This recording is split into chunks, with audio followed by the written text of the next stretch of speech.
Oke, selamat malam sahabat Dewa Talks.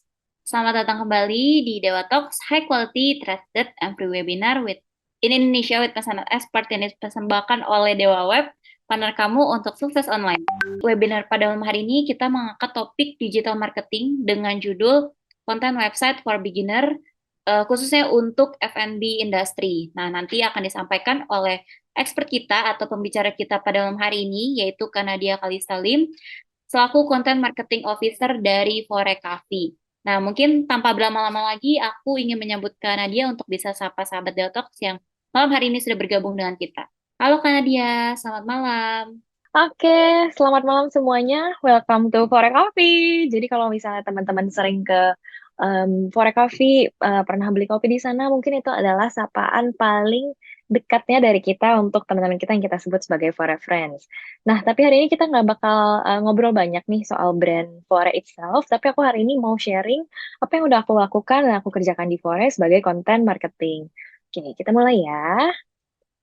Oke, nah hari ini kita akan membahas tentang konten website for beginner di F&B industry. Kalau aku boleh tahu, teman-teman di sini ada yang bekerja di F&B industry mungkin boleh jawab di kolom komentar. Oke, kayaknya mungkin belum ada ya, tapi aku rasa ini adalah pelajaran basic yang bisa diterapkan. Oh, ada di organic food. Oke.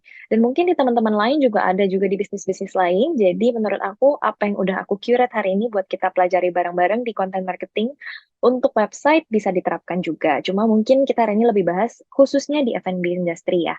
Oke, kita lanjut. Nah, hmm, oke, nah aku lanjut ya. Jadi mungkin kalau website itu sama kayak social media. Website adalah salah satu entry point di mana customer bisa lebih mengenal tentang bisnis kita. Jadi kayak kalau misalnya website itu orang, kita akan mengenal dia kalau secara personal ya, ngelihatnya misalnya dia itu pakai baju apa sih, dia pakai tas apa sih, dia pakai perhiasan apa sih. Nah, itu berlaku juga dengan bisnis. Untuk mengenal suatu brand, kita pengen tahu sebenarnya mereka punya bisnis apa, jualan apa, service apa yang ditawarin. Misalnya, oke mereka jualan produk, tapi ada cateringnya juga. Mereka juga bisa bikin buat acara loh, bulk order gitu ya, misalnya. Jadi website itu lebih spesifik karena, maksudnya lebih apa ya, lebih luas karena bisa di explore oleh banyak orang dan cara untuk aksesnya juga lebih mudah dibanding social media yang mungkin konten-kontennya juga adalah salah satu entry point untuk mengenal brand ini sedang jualan apa, tapi mungkin lebih in daily life brand ini itu berinteraksi dengan orangnya gimana gitu. Jadi kenapa harus punya website? Karena itu adalah salah satu tempat untuk mengenal sebuah brand dengan direct, produk yang dijual dan service yang ditawarkan. Sejauh ini ada yang mau ditanyain? Aku sambil lanjut dulu kali ya. Nanti boleh langsung tulis di kolom Q&A atau di chat.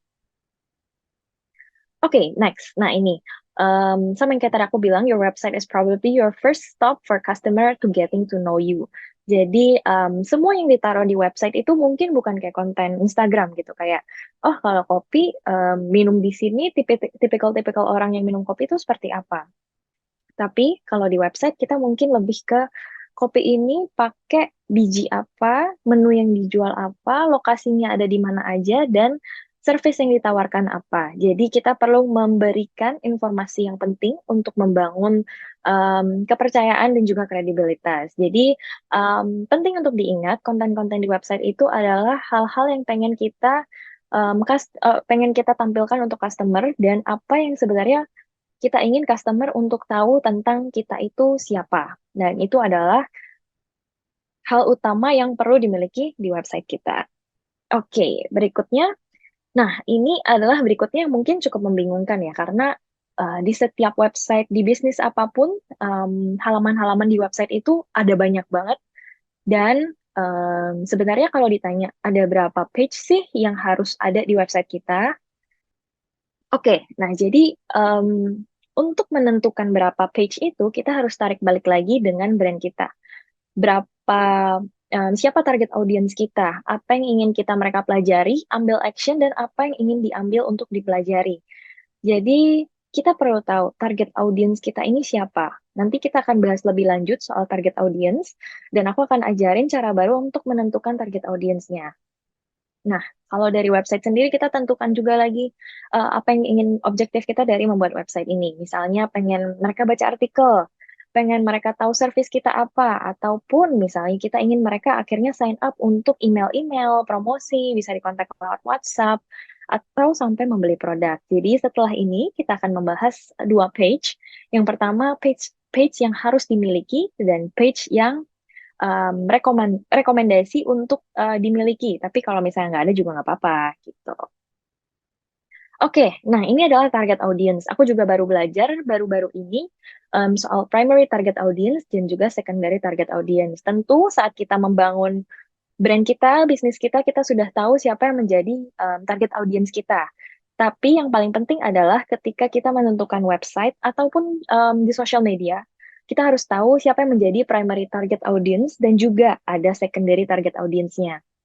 Mungkin selama ini kita terlalu fokus sama primary target audience ya. Jadi kayak mungkin targetnya mereka doang. Tapi sebenarnya ada loh satu lagi target audience yang mungkin perlu kita sasar nih. Misalnya kayak dari konten-konten kita di website atau apapun itu yang mungkin ada touch point sampai ke target audience. Oke, aku breakdown dulu untuk primary target audience-nya. Nah, main group of people that are primarily designed for. Misalnya kayak target audience yang pasti bakal beli gitu, yang jadi target kita. Misalnya beli fore. Fore ini marketnya buat siapa sih? For everyone. Tapi everyone itu sebenarnya luas. Jadi kita bisa targetin lebih dalam lagi. Jadi individuals yang most likely to be interested to the products. Orang yang suka kopi, yang day to day-nya pasti minum kopi, atau mereka yang tertarik sama bisnis-bisnis yang ditawarkan Fore. Misalnya kita juga menyediakan bulk order gitu. Siapa untuk di event, berarti untuk korporasi gitu. Misalnya mungkin orang-orang yang di sana. Jadi balik lagi, tentuin dulu primary target audience-nya, jadi kita bisa nentuin isi website kita itu apa. Nah yang kedua, ini yang nggak kalah penting sebenarnya adalah target audience yang sebenarnya dia itu bukan main, tapi mereka sebenarnya ada daya tarik yang akan membantu untuk boost brand ini untuk untuk menarik primary target audience membeli produknya gitu. Sorry, ini aku belum ganti, tapi nanti aku bisa mengganti dulu kali ya sebelum teman-teman dari Dewa Web akan share. Nah, oke. Nah, ini selanjutnya aku pengen ceritain soal study case di fine dining restoran. Jadi ini nanti mungkin bisa diterapin sama teman-teman. Jadi kalau untuk fine dining restoran kita bisa ngebayangin nih kalau cewek-cewek atau pasangan suka fine dining, makan cantik di restoran misalnya di hmm, Oma Eli mungkin di Nona Bona atau misalnya di Phoenix kali ya. Jadi ada banyak banget sebenarnya typical fine dining restoran, tapi kita coba breakdown satu-satu.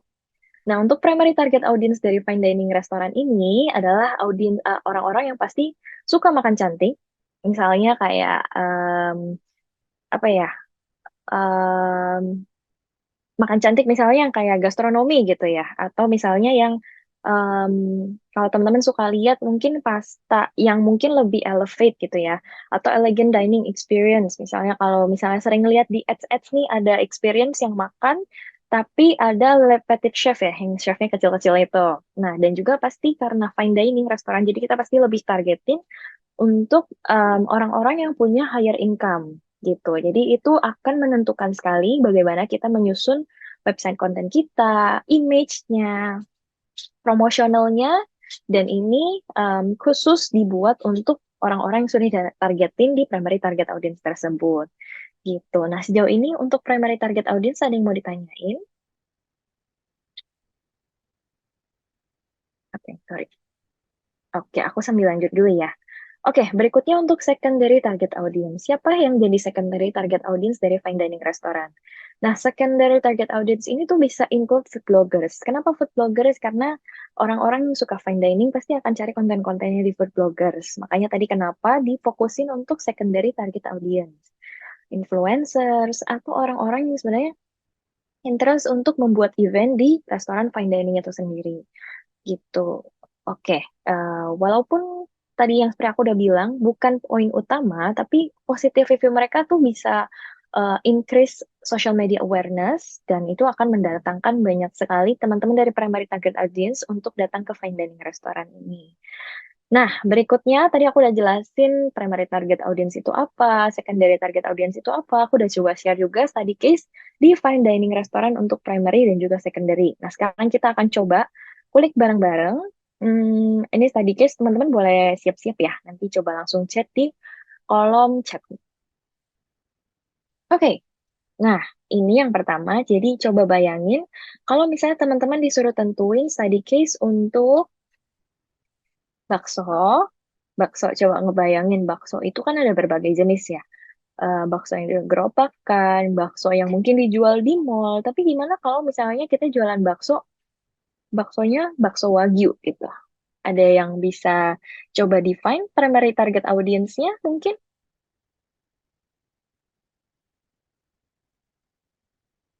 Oke, Kak Jovanka boleh ya? Aku mungkin sambil ajakin teman-teman buat coba latihan nih nentuin primary target audience dan juga secondary target audience. Oke, gimana nih teman-teman? Mungkin boleh share? Wah, oke. Penyuka Japanese food. Wah, wagyu beneran apa meltik, Kak? Meltik juga enak sih sebenarnya, tapi ini in general aja daging wagyu. Jadi mungkin boleh coba ditulisin nih.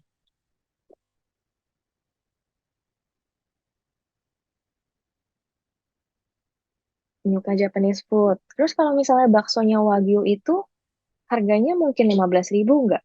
Gitu. Income menengah ke atas, betul. Itu yang harus kita tentukan.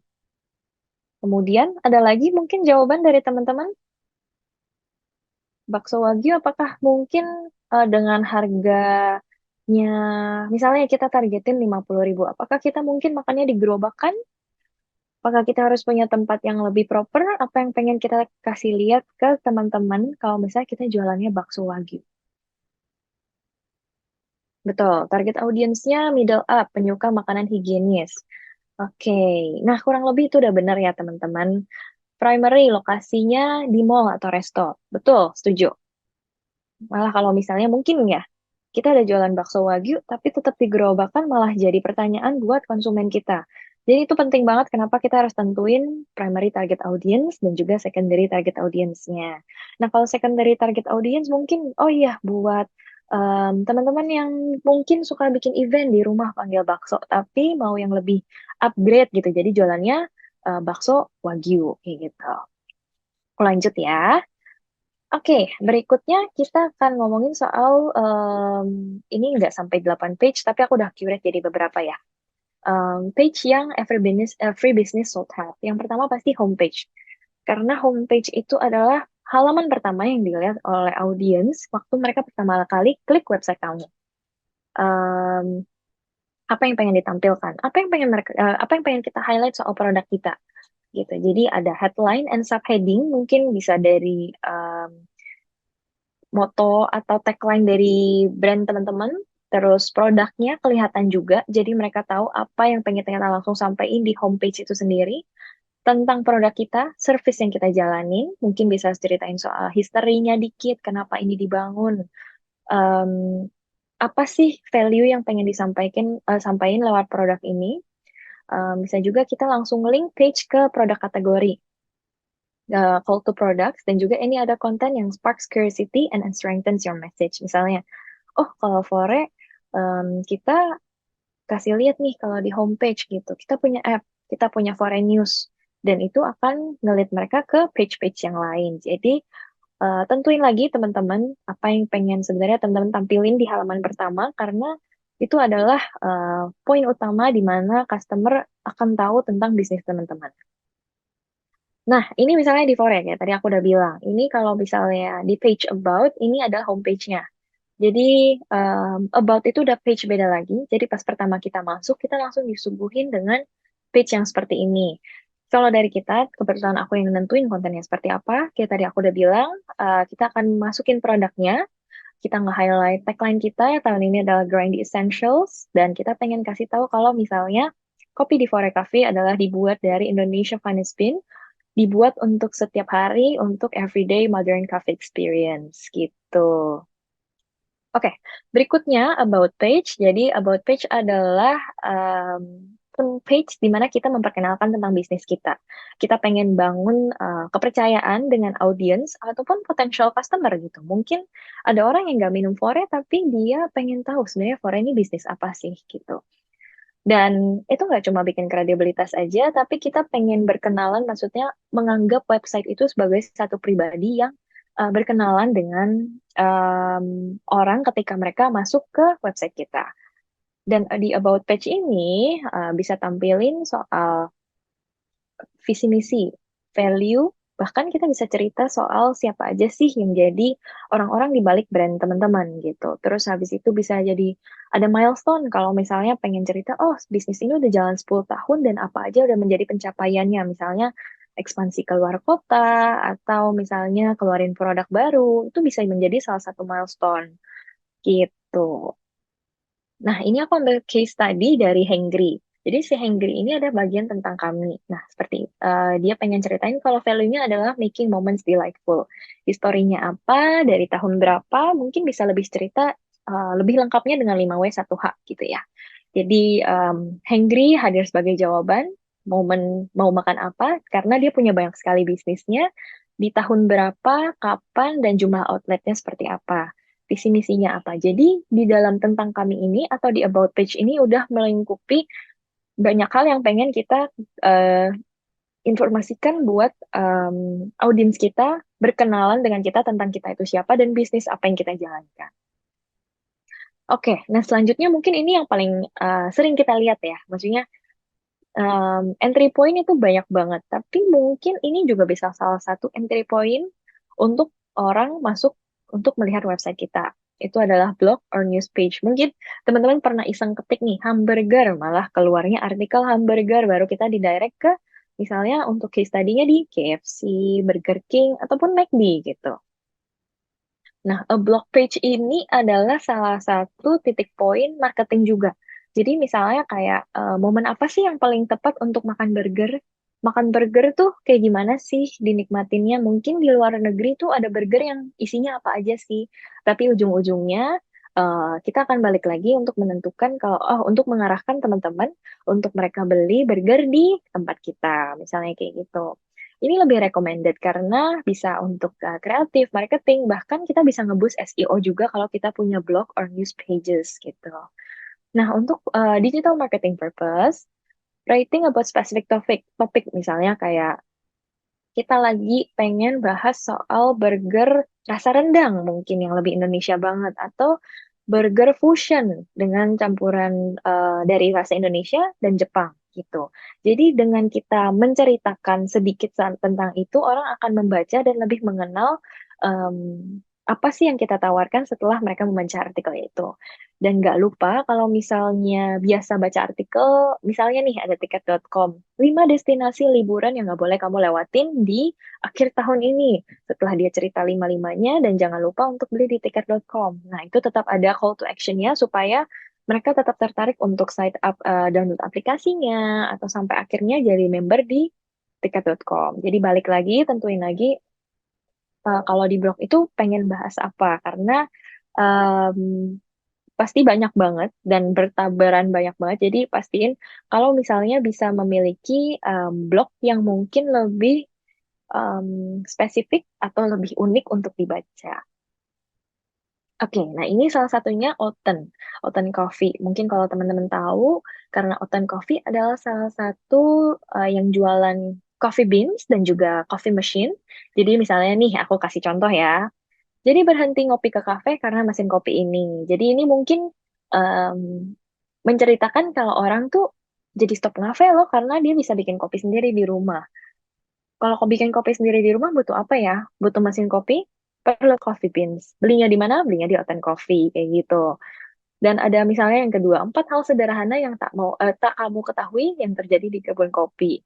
Misalnya ini cerita soal gimana sih petani kopi ini ngumpulin kopi-kopi, apa yang terjadi di lapangan. Tapi nggak usah khawatir, karena untuk biji kopi kamu bisa belinya sekarang di Oten Coffee loh, gitu. Nah, yang terakhir, kalau kita mau beli produknya, review singkat mesin kopi otomatis yang Oten Excellente, misalnya kayak gitu ya. Jadi dia juga memberitahukan penggunaannya itu seperti apa, mungkin daya listriknya, kapasitas air, dan mungkin apakah dia bisa tampung susu juga atau cuma air aja. Jadi itu bervariasi dan banyak banget. Nah, kalau teman-teman perhatiin lagi nih, di atas judulnya itu ada kategori. Jadi yang pertama tuh mesin kopi, terus yang kedua ada tips, yang terakhir ada tips dan news. Nah, itu bisa breakdown lagi untuk di blog ataupun di newsnya. Oke, aku lanjut ya. Nah, ini adalah soal additional page that are great to have. Yang tadi itu harus, yang ini adalah additional aja. Nggak harus, tapi ya kalau ada juga oke gitu. Nah, ini adalah testimonials or review page. Jadi, kalau testimoni itu adalah untuk membangun kredibilitas. Mungkin banyak dari kita tuh yang akhirnya membeli makanan atau pergi ke satu tempat karena rekomendasi orang lain. Nah, itu juga yang pengen kita terapin di website. Jadi, testimonials are great to have gitu. Review can come, mungkin bisa bentuk video, bisa bentuk teks, jadi kayak satu paragraf aja, atau mungkin bentuk lainnya adalah rating, links to review, atau interview. Jadi ada banyak cara untuk memperlihatkan testimonial ini. Jadi sekreatifnya teman-teman aja untuk menampilkan testimoni dari teman-teman yang sudah cobain brand teman-teman, atau misalnya kayak kolaborasi bareng, atau yang menggunakan service teman-teman, kayak gitu. Oke, aku ambil contoh dari kita di testimoni. Kolaborasi sukses kami. Nah, untuk Blue, ini aku coba kasih contoh dengan berbagai platform ya. Misalnya kalau Blue, Blue itu adalah partner bank BCA. Blue adalah partner kita untuk pembayaran di aplikasi gitu. Promo-promonya yang dipakai, gimana itu bisa boost Fore Coffee dan juga untuk penggunaan di Blue sendiri. Nah, yang kedua itu dengan SOS Children Villages karena sebelumnya kita pernah menjalankan CSR bareng mereka, jadi mungkin lebih highlight kerjasamanya. Dan yang terakhir, kita juga ada di GrabFood. Jadi dengan tim GrabFood kita juga bekerja sama di mana performance produk kita ada di aplikasi itu sendiri. Dan ini bisa dalam berbagai bentuk, misalnya kayak aku review sebagai penikmat Fore Coffee, atau misalnya Jason sebagai orang yang menggunakan service Fore Coffee untuk weddingnya gitu. Jadi ada banyak sekali tipikal testimoni yang bisa di-highlight, jadi tentuin yang mana pengen lebih ditonjolkan. Oke, nah ini adalah kita udah hampir ke akhir sesi dari webinar ini. Mungkin satu pitch yang lebih penting, yang great to have adalah FAQ. Kenapa FAQ? Karena mungkin banyak dari customer suka nanya pertanyaan yang sama ya kayak kita ya. Tiap kali kita lihat satu bisnis baru, mungkin pertanyaannya cukup basic. Kak, ini buka dari jam berapa sampai jam berapa? Nah, lokasinya di mana ya? Servisnya ada apa aja ya? Makanannya tahan berapa lama gitu. Jadi, instead of kita jawabin satu-satu, kita bisa bikin satu page FAQ untuk menjawab pertanyaan yang kurang lebih orang bisa baca sebelum menghubungi kita lebih lanjut. Dan FAQ ini mungkin bisa lebih membantu karena lebih cepat jawabnya. Kalau misalnya customer service kan, kalau misalnya nggak pakai bot ya, kan tetap ada manusia atau misalnya orang yang in charge dalam membalas dan itu takes time. Tapi kalau FAQ kita udah bisa nentuin apa aja keywordnya, pertanyaan yang paling sering ditanyakan, mereka at least mereka bisa baca dulu dan mereka bisa langsung take action sendiri apa yang ingin mereka lakukan. Nah, ini aku case study-nya adalah Grab. Misalnya kalau Grab tentang produk grosir. Apakah yang dimaksud dengan produk grosir di Grab Food Merchant? Kayak gitu. Apa saja jenisnya? Ya ini pasti beberapa pertanyaan yang pasti ditanyakan. Karena mungkin orang-orang juga nggak terlalu familiar dengan produk grosir ataupun makanan yang bisa dijual di produk grosir. Kurang lebih itu aja dari aku hari ini. Semoga banyak membantu untuk teman-teman yang pertama kali atau yang sudah punya web dan akan menjalankan isi-isi kontennya. Gitu. Thank you semuanya. Sebagai penutup, karena dia aku boleh minta closing statement mungkin ke sahabat Detox, silakan. Oke, paling aku cuma mau sampaikan dikit. Ingat kalau website itu adalah grand entrance. Salah satunya selain dari social media. Kenapa? Karena kalau social media mungkin kita perlu punya account-nya dulu baru kita bisa akses. Tapi kalau website ini bisa diakses sama siapa aja. Kalau ditanya, emang masih ada orang yang lihat website? Masih loh, masih ada banyak yang bahkan lihat website. Bukan cuma kita aja, tapi jangan lupa kita punya secondary. Secondary itu bahkan bisa sampai investor. Orang yang bakal beli bisnis kamu, yang bakal invest banyak di bisnis kamu. Jadi mungkin mereka pengen lebih tahu apakah brand kita udah cukup kredibel untuk dipercayakan misalnya dengan jumlah uang yang cukup banyak. Yang kedua mungkin aku juga bisa remind adalah konteks is key. Um, Ingat kalau apa yang kita tampilin di website itu sesuai dengan apa yang ingin kita tampilin dan mereka dan customer kita pelajarin soal kita itu apa. Paling dari aku itu aja sih. Oke, thank you Kak Nadia sekali lagi untuk waktunya. Sudah menyempatkan waktu untuk sharing dengan sahabat Dewa Talks. Ditunggu ya Kak Nadia untuk lain kesempatan bisa sharing-sharing lagi di Dewa Talks dan sukses selalu untuk Kak Nadia. Thank you so much. Thank you Jovanka, thank you semuanya. Hai sahabat Dewa Web, video ini merupakan tayangan ulang webinar Dewa Talks yang telah diadakan beberapa waktu lalu. Kalau kamu tertarik dengan tayangan ulang webinar ini, yuk jangan sampai ketinggalan untuk ikutan webinar selanjutnya. Nantinya, selain bisa bertanya secara langsung kepada para pembicara, kamu juga bisa mendapatkan e-certificate dan juga door prize dari Dewa Talks. Mau ikutan? Caranya gampang banget. Kamu bisa langsung aja daftarkan diri kamu di dewatalks.com. Setelah itu kamu akan terdaftar sebagai peserta webinar Dewa Talks. Eits, tenang aja, webinar ini gratis dan gak dipungut biaya sama sekali. Tunggu apa lagi? Yuk jangan sampai ketinggalan dan aku tunggu kamu di webinar Dewa Talks selanjutnya. Cari hosting yang aman, Dewa